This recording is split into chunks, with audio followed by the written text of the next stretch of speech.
Attention all veterans and aspiring business warriors. Get ready to charge into the world of entrepreneurship with our dynamic podcast, Vet to Vet. Join us as we bridge the generational gap, bringing you the best of both the Gulf War era and the Afghanistan War era.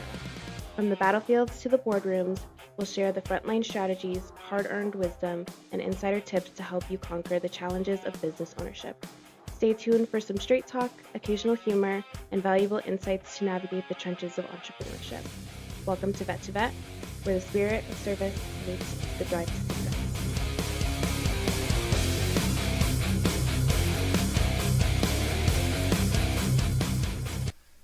Hey, what's going on, guys? Welcome back to the Vet to Vet podcast. We are your hosts. I'm Tom. I'm Joe. And we're super grateful to bring a special guest in this week. Eric, please take a second and tell us about yourself, who you are. I'm Eric Van Slyke. I'm born and raised in Arizona, and I work for State 48 Roofing.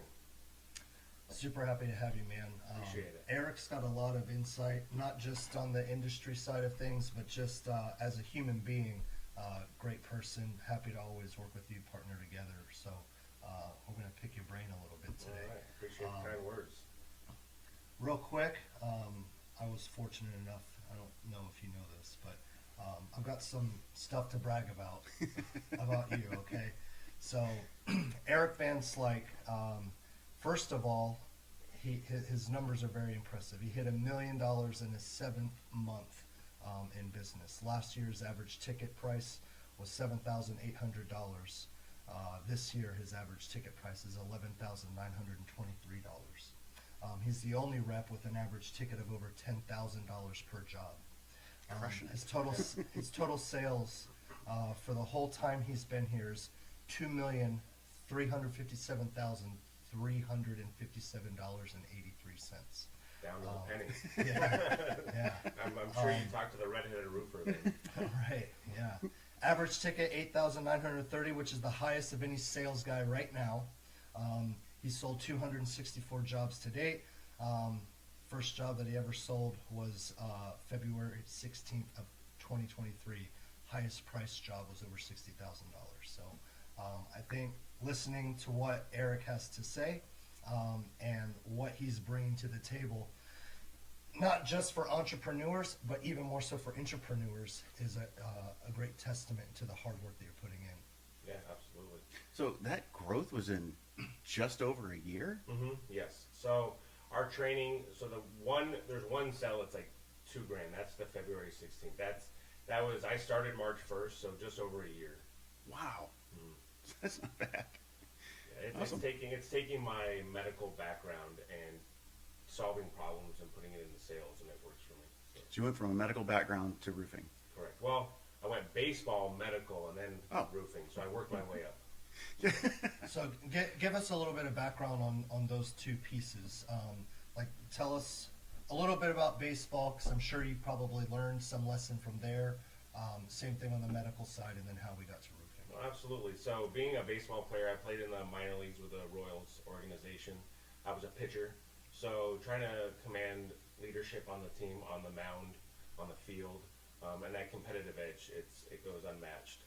And then leaving baseball was a tough decision because I did have surgery on my pitching elbow, the good old Tommy John surgery, and went to medical. Felt medical was a good career that I could it's not going anywhere. Everybody's always going to need medical. I became an EMT, and I went from Banner Thunderbird to Mayo Clinic and working in the ER. So I was always there at people's most stressful times, and being in the ER, I was a ER technician, so I did all the blood draws, the IVs, wound care, chest compressions when needed. So there's a lot of stuff where you have to think outside the box in stressful situations.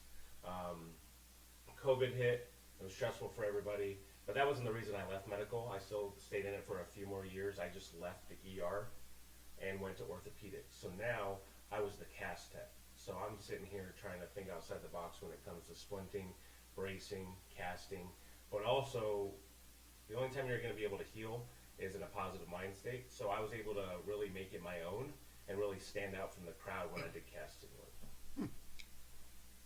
So how'd you find roofing? from there. That seems like a pretty big I know, right? shift. So like, hey, I want to finish one and go into roofing. Yeah. I was trying to figure out where I wanted to go. I wanted to leave medical, kind of a burnout. It just wasn't going anywhere. There was a ceiling in my position, so I've already hit it. With that being said, I reached out to Afton, who's our redheaded roofer, our marketing manager, and I asked her about insurance because she comes from an insurance background, and I was like, did you have to pay for leads? I'm thinking about selling insurance. She's like, no, you don't have to pay for leads. And if you're looking for a sales job, come to us, we're hiring. And I said, I don't know about that. Anytime you go from, making either a salary or hourly, you're like, I'm going to all commission. It's very scary. But I said, you know what? I've known her for 35 years. We've known each other since we were 5. And I was like, all right, I'll trust you. I came over, and it's been just smooth sailing since. It's been a big learning curve, but I learn fast, and I apply all the skills that I've learned with baseball, leadership, and then all my problem-solving skills in the medical field. So I didn't play minor league baseball, but I've played baseball my whole life, and I definitely think that had to have had a big impact, because I know almost every baseball player that has played like either varsity in high school and up, they do have that competitive edge. It's a mental game when you play baseball, because it's not football where two dudes are just slamming into each other and the strongest guy wins.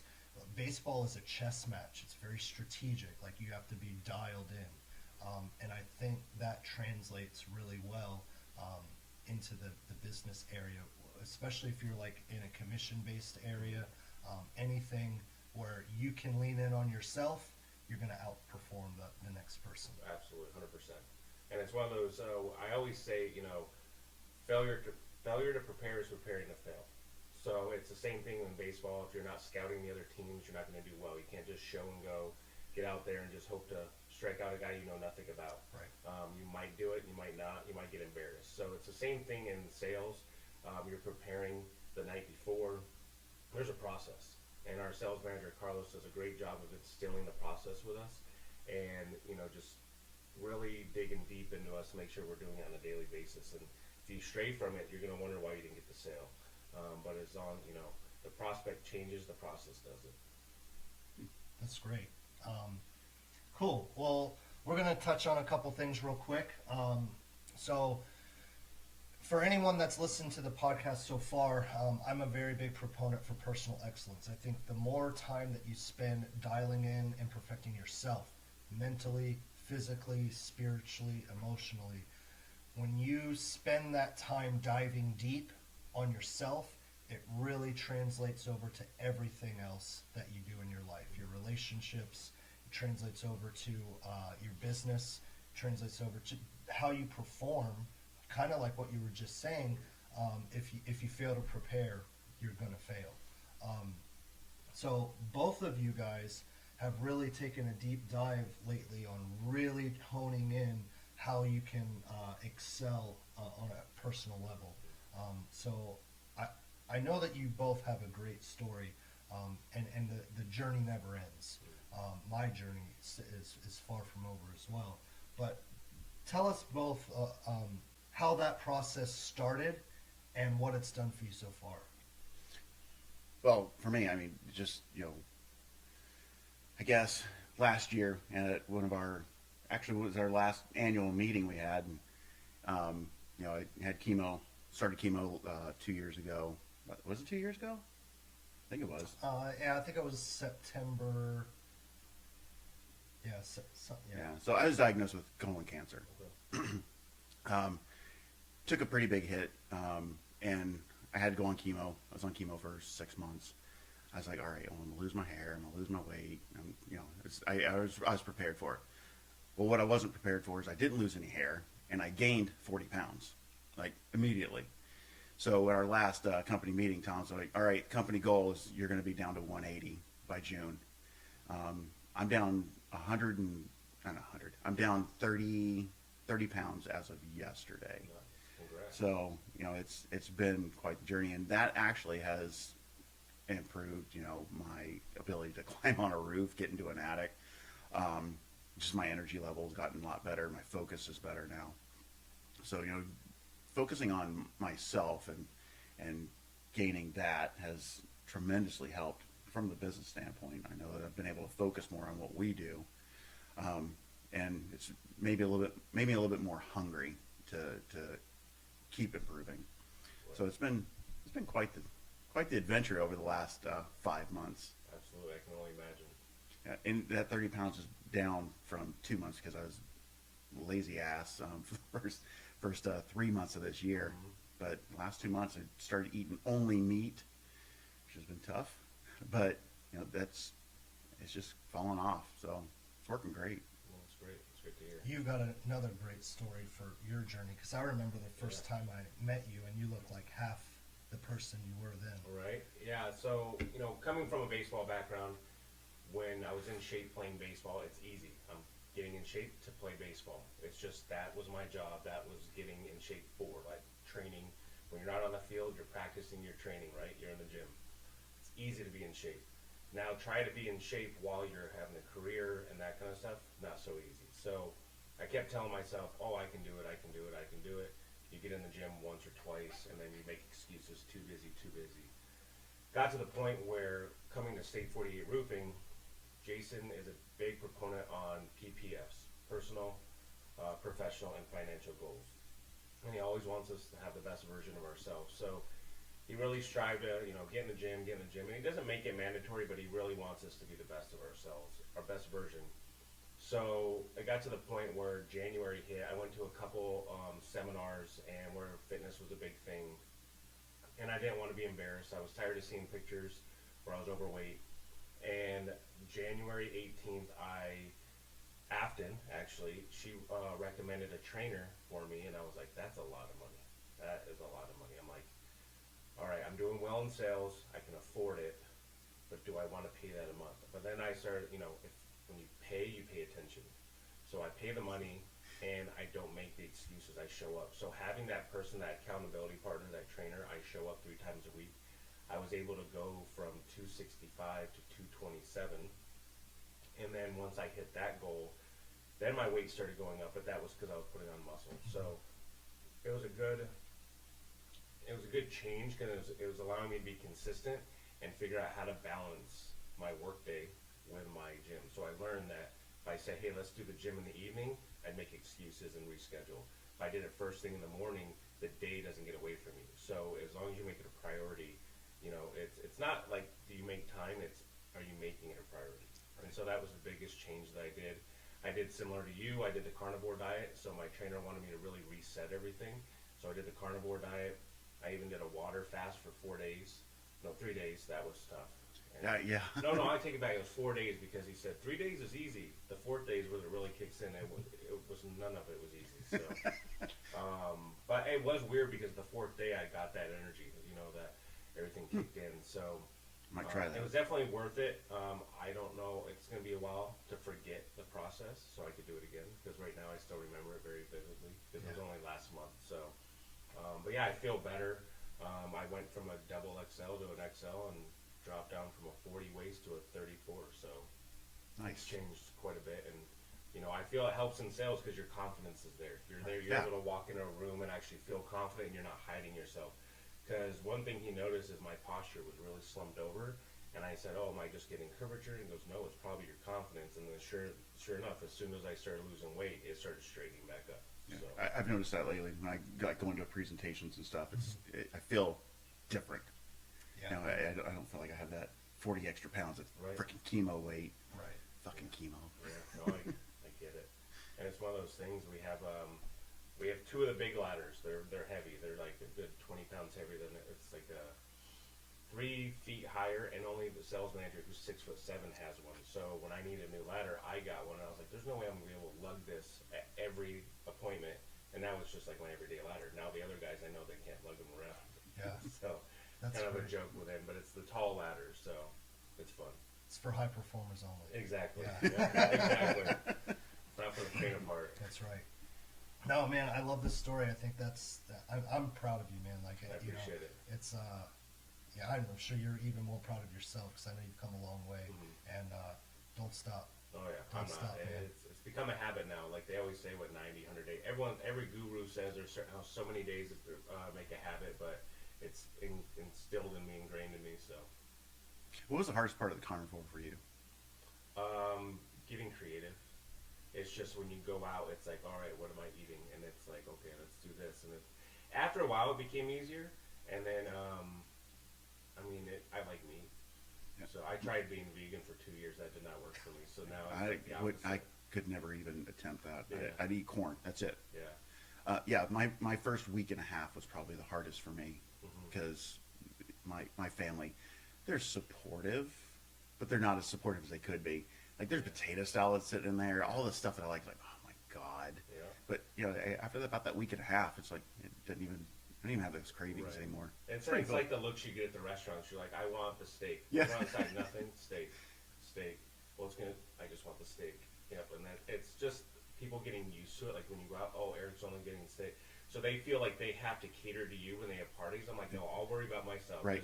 Just take care of the party. And Right. Yeah, I have a big bucket of meat in my refrigerator, and my mother-in-law is always like, "What do you want for dinner?"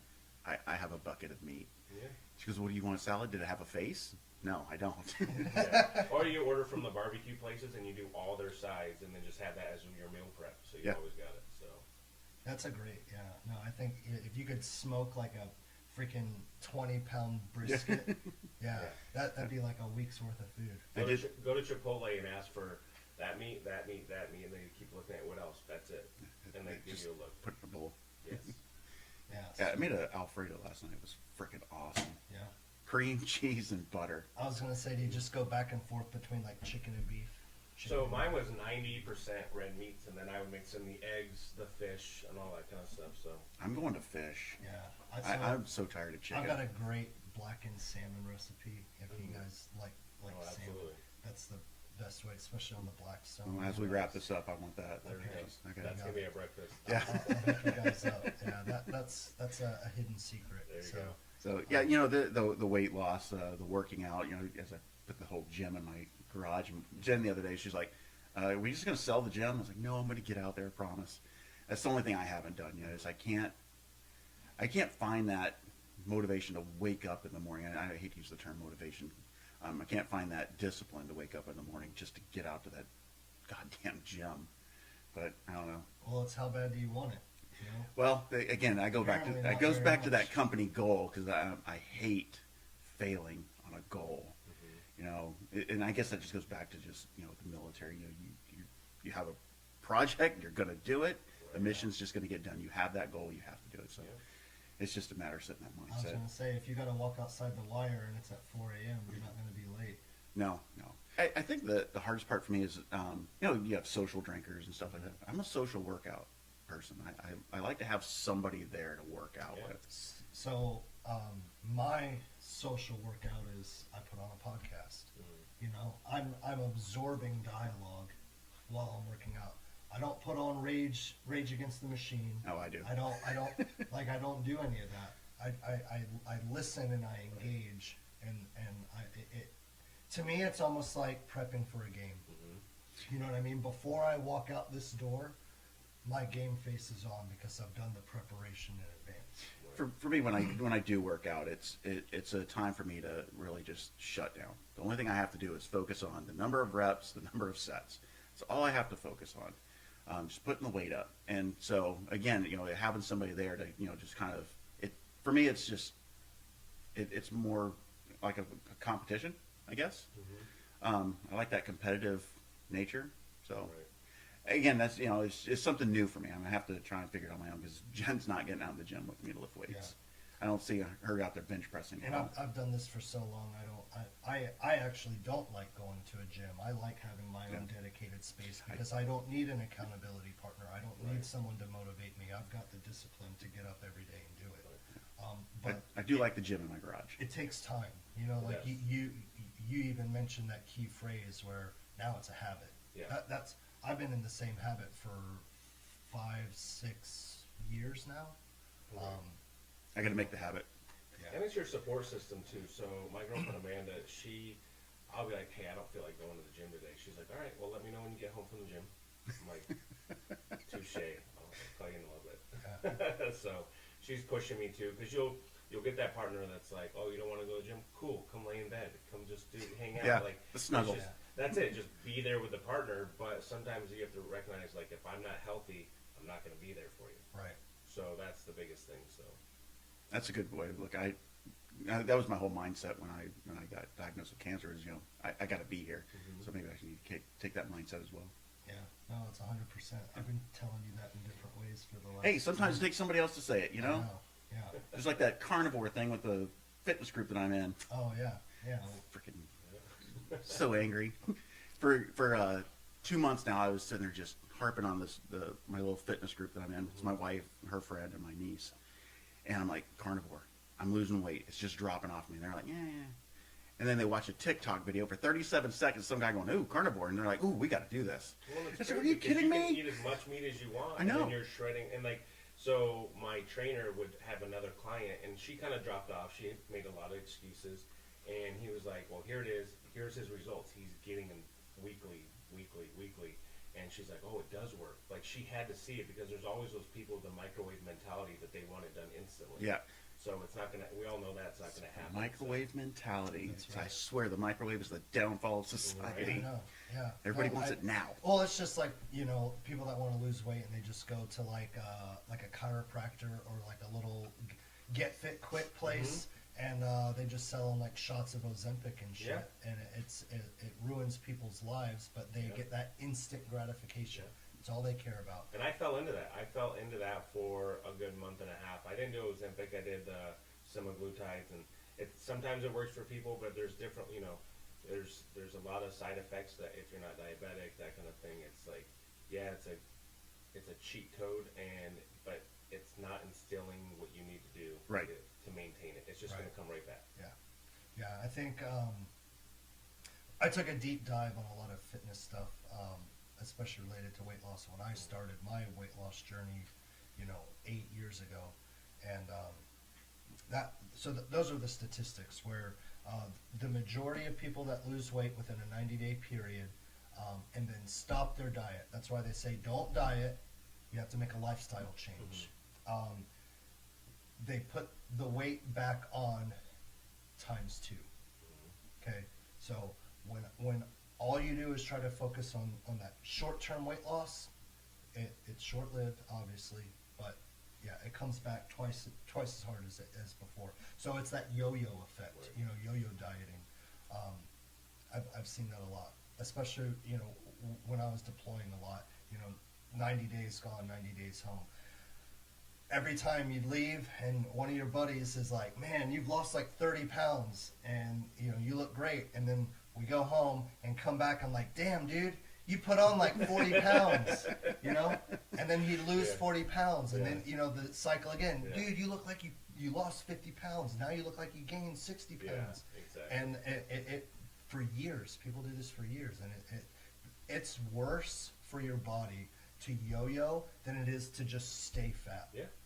Like you are statistically safer to stay fat because it doesn't stress the heart. Every time you gain weight, it squeezes on the heart, okay, and then you lose it. Then you squeeze it again, and then you lose it. So you're better off if that's your plan and that's what you're doing, and you're yo-yo dieting. You're doing more harm than just being a fat ass. Absolutely. And it was one of those things, like I set a goal to be, so in January I was like, all right, in May when I turn 40, I'm going to be in the best shape. I want to drop the weight. I'm going to go skydiving.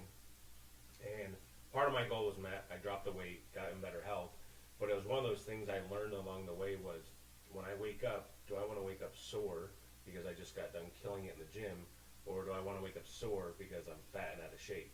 And there's a difference. Like, Yeah, absolutely. Because now when you wake up sore, it's because I was in the gym and you loosen up and you're good for the rest of the day. When you're fat and out of shape, it lingers all day and it keeps you from achieving other goals throughout the day. So, the skydiving didn't happen because of the wind. So there's no chance I backed out of that. So I was there. They just didn't let us jump because there was a bunch of dust devils at the time of jump. So I've got that rescheduled for next month. So Nice. still got that goal. Do you get motion sickness? Okay. Nope. Yeah, I love it. Skydiving's great, but I get motion sickness. And the last time I went up, I told the guys, like, slow turns, just slow turns. Yeah. And man, he was just whipping me around there. And as soon as I released from him, Bleh. Yeah. I just threw up everywhere. Fucker. I was just happy I wasn't the group before us because they went up, they went through the suit up, they went up on the plane, and then they had to land the plane. Aw. Yeah, it's a good time. It's not even like you're falling. Yeah. It's just like you're just hanging out there. It's great. Nice. It's a good time. Looking forward to it. So in our industries, we deal a lot with real estate agents. I know one of the big things that State 48 prides itself on is those free roof inspections and the 5-star experience. With us, all of us, we focus very much on building rapport, a relationship, and then educating our clients throughout the process.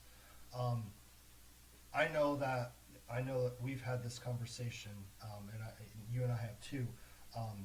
It doesn't always feel like every agent in our industry really has the best interest of their clients in mind.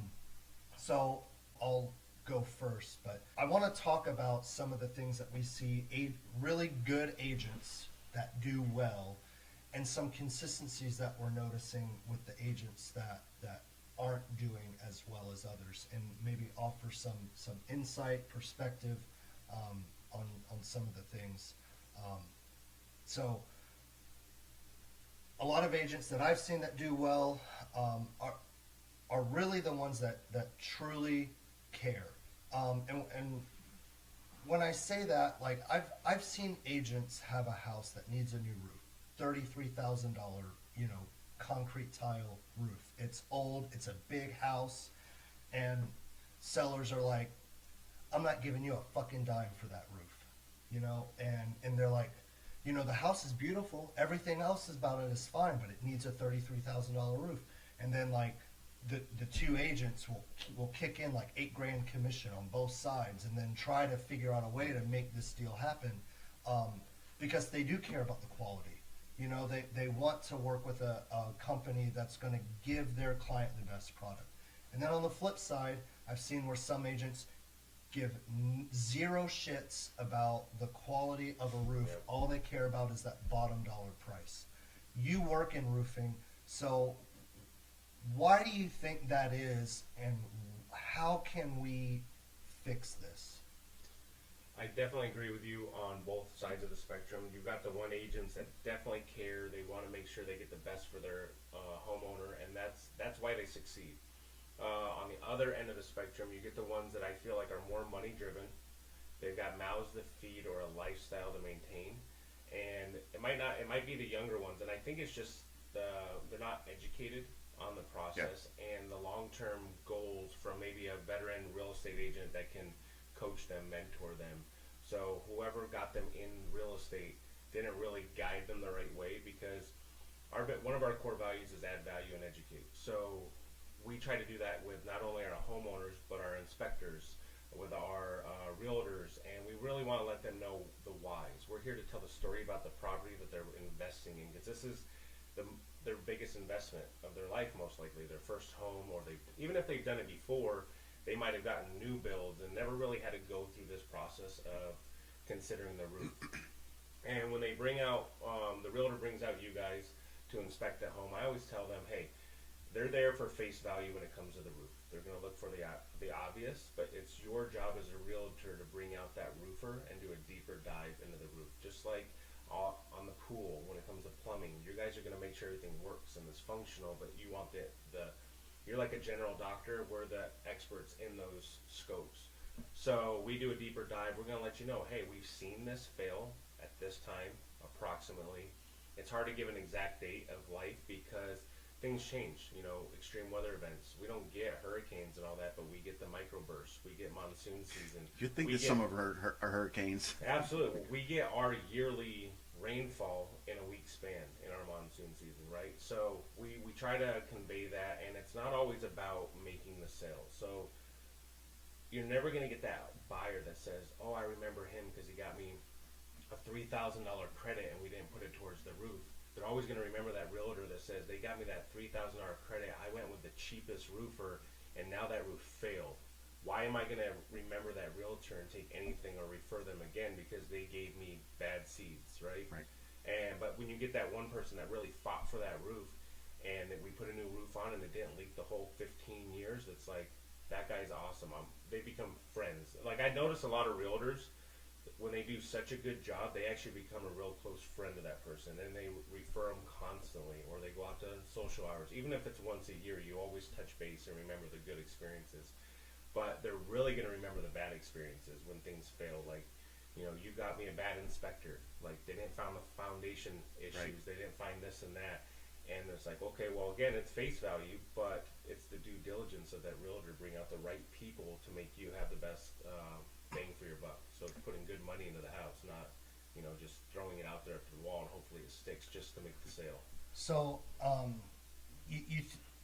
you think that if there were more agents that would take the time to maybe explain to their clients, here's what to look for in a quality roofer, here's what to look for in a quality inspector. These are the questions you need to ask. Mm-hmm. Maybe if they spent just a few minutes when they're going through that process, through that transaction with their client, that maybe if they explained a little bit of how the process works and how to know that they're working with a quality individual, that would impact our industries at a higher level.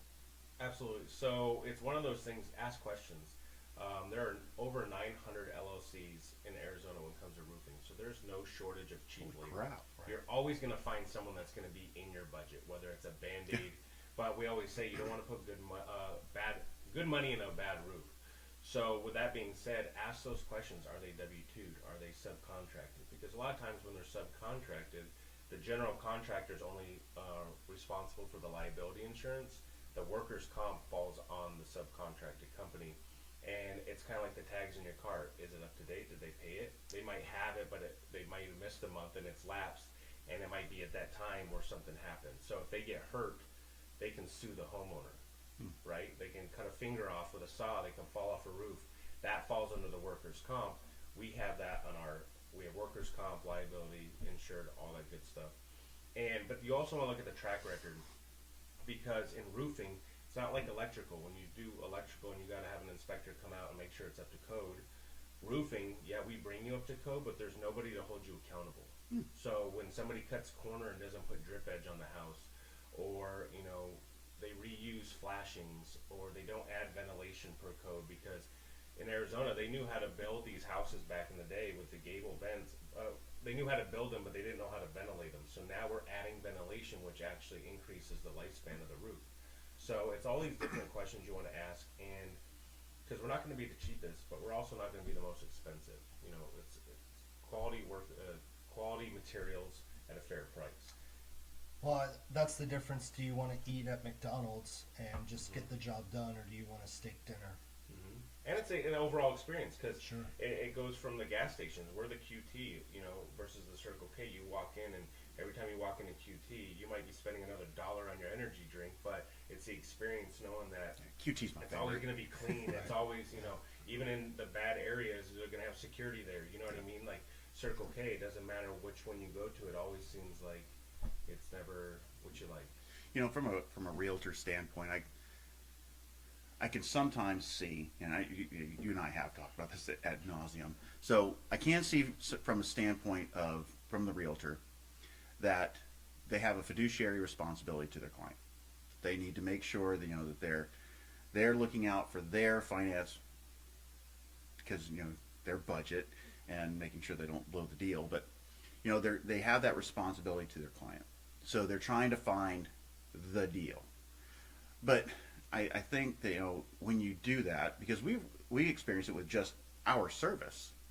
You're like, yeah, you're way too expensive. All right, well, you can go get that $250 inspection if you want, but you're going to get a $250 inspection. Yeah. And so is the realtor actually doing a good fiduciary action for that client by getting them the lowest?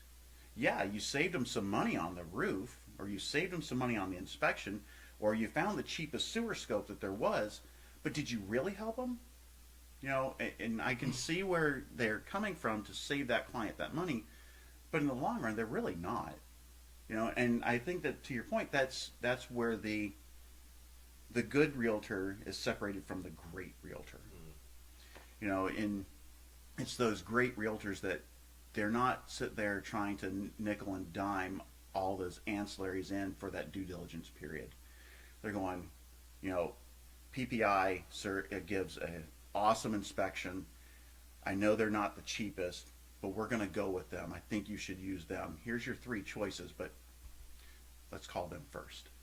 And that's a great point you make, because it's one of those, what separates a good realtor from a great realtor is just that, like, okay, yeah, we got the credit for the roof, but they choose the contractor, right? On the great side of it is we got the credit, but we're putting our roofer in the Binzer. That way our roofer does it, because we know the quality. My buyer's the one that's going to live there. Right. The seller's leaving. They don't care. They're going to go find the cheapest one. They don't give a shit. And they're going to find the cheapest one, and now the buyer's going to have to fix it later on if they cut corners. And because we've come across it where they said, oh, I changed the roof 3 years ago, and it looks like a 10, 15-year-old roof, and we come to find out that that contractor stole an ROC, installed the roof, they go to do the research, and they're gone. And now they have to do credit for the entire roof because Right. they cut that corner. So they didn't do their research, and so that's where you get those realtors that really separate themselves and say, no, you want to do the credit, I want our roofer, because, you know. And then at that point, then you talk to the homeowner and say, hey, they're willing to give this credit. Do you want to upgrade your underlayment out of your pocket, and now it's only costing you $2,000 for a full roof because you're going to be there and this is your investment. We're going to give you a better product. And that's the discussion we have after the fact. So, but it's one of those things where some realtors will gatekeep those buyer information because they're looking to just get the credit and not even throw it into the roof. Right. They're looking for negotiation time. Do you find realtors that sometimes like just give me the quote on the maintenance? That's all we need. Absolutely. Yeah, and so it's one of those things where I always tell them I'm a neutral party. Even though I might be there for the buyer or seller, I'm going to tell you the story of the roof. So even if it is a tile maintenance, that's what you want. I'm going to say for budgeting purposes, here's the life expectancy if it's less than 5 years. If it's over 5 years, I don't have to give the full roof, but less than 5, I'm going to tell you what the whole roof is, because the last thing you want to do is buy a house, and within 5 years, now you're putting a $30,000 to $40,000 investment on the roof. You know, and when realtors do that, because you know we don't see it often, but I've had realtors call up and say, hey, you know, the buyers are tight on money. Let's, you know, and they really want this house. Let's, you know, try and make this work. I'm like, well, that's not exactly how we do it. You know, 'cause again, we would be putting ourselves in a bad situation. You're putting that realtor in a bad situation because let's say you go out there and you do that. You know, you say, okay, yeah, here's just a maintenance package, and you know that roof's only got 3 years left. So that can actually fall back to the realtor because that realtor didn't give them the full picture at any time, because you can sue for anything. A client can come back and say, yeah, you referred the roofer, and you didn't tell me that the roof was only going to go out, or only going to last another 3 years. The roofer didn't tell me that. So you've put yourself and that company into a horrible situation. And again, a good realtor, excellent realtor. So how many sales guys are at State 48 Roofing? I think we're at 10 now. 10. Yeah. Okay. How do you set yourself apart? Where is the drive that, you know, makes Eric number one? It's one of those things like when you come into a company and there is a leaderboard and you always look at that person who's on top. What are they doing? And you almost want to mimic what they're doing, but make it your own. So when I came in, you know, TJ was at the top when I came in multiple months in a row, and I'm like, all right, he's setting the bar. How do I pass it? And it all comes down to preparation, scouting, making it your own, personalizing, because everybody's different. You're going to get the one person that's very meticulous and more like an engineer brain, very, you know, methodical, and then other person might be very personable, right? And so it's very different, like lots of facts or being able to mix the two. So I feel I'm able to do a very black and white, still know the gray areas when it comes to how to read people and be very personal. So coming from the medical background, I'm able to, it's a stressful situation. I'm going into people's houses where they're having leaks, or they know they're going to have to spend a lot of money, so it's stressful. So being able to bring that down and not make it a defense mechanism when it comes to the homeowner is a skill you have to learn. And there's a lot of practice, but just watching our sales manager, Carlos, watching him sell it wasn't more selling, it was educating. We're out there to educate the homeowners. We do everything from maintenances to small repairs to slopes to full roofs. We might come out there for a small maintenance, but since we're already up there, I'm gonna let you know what the rest of your roof looks like so you can budget in the future. Because it's like, I joke around, it's like Marty McFly, Back to the Future. It's that sports almanac, right? We know the future of your roof because we've seen it already. Right. So I'm here to tell you, like, here's what to budget for. And when it comes to your inspections, they really hold true to the inspections when they buy a house. Because they'll say, hey, I was told this roof was going to last 3 years. It's been 3 years. I'm ready to move forward. Like, they really lock that in. Mm-hmm. If it happens before, it happens before. But you rarely get that person that says they told me 5 years and it's been 8 years. It's usually they hold true to that. And so it's being able to really lock into what their problem is and find a solution. And this preparation, it's the process like I talked about earlier. Really separates yourself. And what do you have to do more that the other guys aren't? I think what really makes a successful inspector, sales agent, when you can bring order to a chaotic situation. I guarantee you when you walk into someone's house and there's a roof coming out of the fucking ceiling, they are freaking out. Absolutely. And if you have that ability to okay, hey, we've got this taken care of. You're working with a pro right now, so let me do my thing, and let's get this leak stopped real quick, and then we'll sit and chat about how we can address this long term. It has to be the most comforting feeling for someone in that situation. Absolutely. And then when you have the person that really says, oh, well, that's a lot of money. Well, compared to what? Everything's a lot of money these days. You go to Target, coffee's a lot more. Everything's a lot of money these days with My energy inflation. drinks at QT. Right. And when you get people that say they can't afford it, well, you can't afford to do it twice then. Right. So why not do it once the right way? And every sales guy's going to say, hey, this is the right way. We do it perfect. But we're going to show you why. We're going to show you what separates ourselves. And so that when it comes to the competition within the company, it's what do I do different? I use social media like nobody else. I go in there and I'm constantly tagging different communities and really just being involved and being in those BNI networks definitely help because they're able to really, they use you. So it's not like they're just referring you blindly. They use you and they're able to share their experiences. So that helps out as well.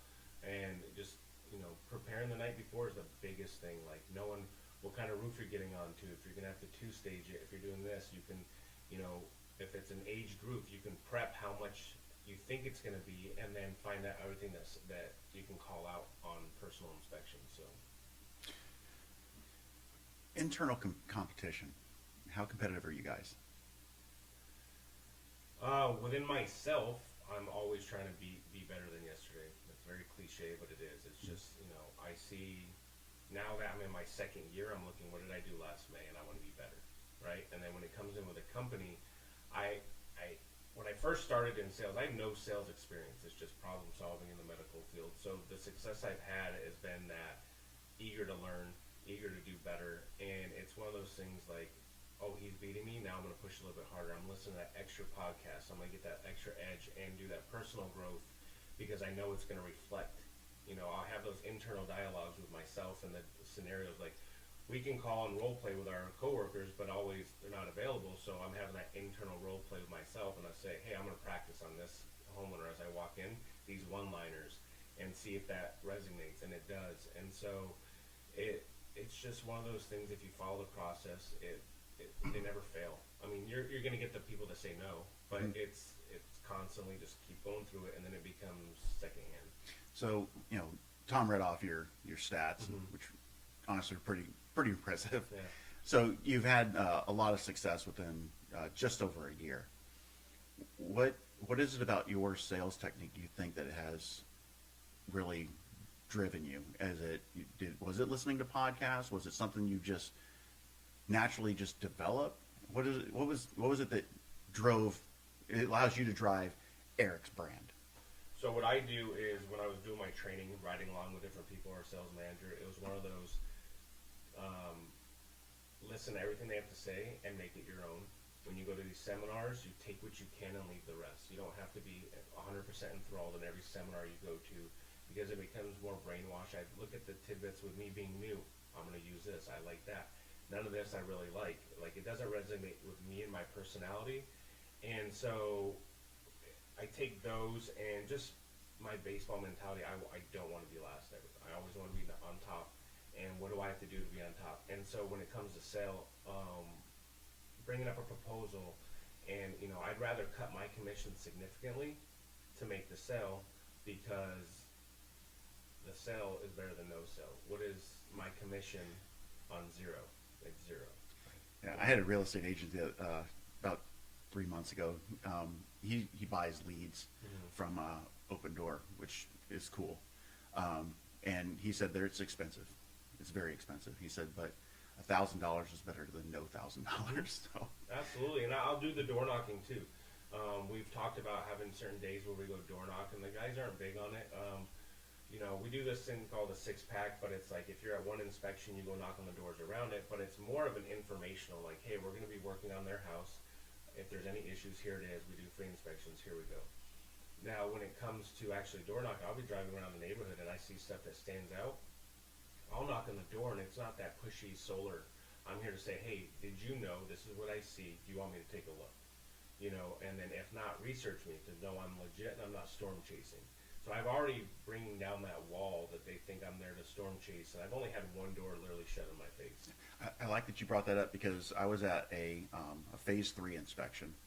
I did the phase 2. The house that was next door, I watched that thing go up. It was great. But I was at the phase 3 inspection on this house, and I happened to look over at that house that I'd watched go up. It had a huge hole in the stucco on the side, and I was like, I probably should let them know. So I walked next door and I was like, hey, you have a big hole in the stucco on your side wall. I don't know if you've noticed that or not, but you should probably have the builder come out and fix that. You don't want to wait for the 1-year warranty on that. He goes, oh, I didn't even realize that. I was like, well, just, here's my card. If you, need me for anything or anything, just let me know. And I walked away. Well, the guy called me 3 weeks later and booked his 11-month warranty inspection for this November. Nice. Just saw it and just walked over there. So yeah, just being aware is it helps out a lot, and just understanding that. And homeowners know, like, the way we are living these days, everybody's very cautious who's knocking on their door, and they can tell who's genuine and who's not. It's like, you just kind of walk away. Hey, I'm just here letting you know. I'm not selling anything. I see the no solicitor. I'm not here. Don't shoot me. I see your sign. Fuck around and find out. So it's like, if I can see good. you're in range. Right, exactly. So, and it's just that, they don't always pan out in the door knocking, but they have my information. It's like, hey, I'm going to, my wife is a hairdresser. You have some cards. I'll give them to her. So it's like and they come through the inspections. So there's with self-generated leads. I get quite a few of them. So. Testament to you and your hard work, man. Yes, absolutely. Shit. Well, we got jobs to get to. Yeah, absolutely. And work to do. I can't thank you enough for coming out here, man. It's an honor to have you as one of our esteemed colleagues in the industry. You've got your wealth of knowledge. I can't wait to see what big things you do from here on out. If you think that this is a big leap, I'm sure your next leap is going to be even bigger. I can't wait till the next year. Absolutely, this was fun. I'm ready for Eric the Roofer V3. Right, exactly. Yep. So appreciate thanks you having again, me man. And guys, Spotify, YouTube, Apple Podcasts.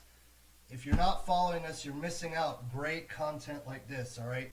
If anyone wants to follow you, where can you be found on all the socials? Eric the Roofer on Instagram, Eric_the_roofer.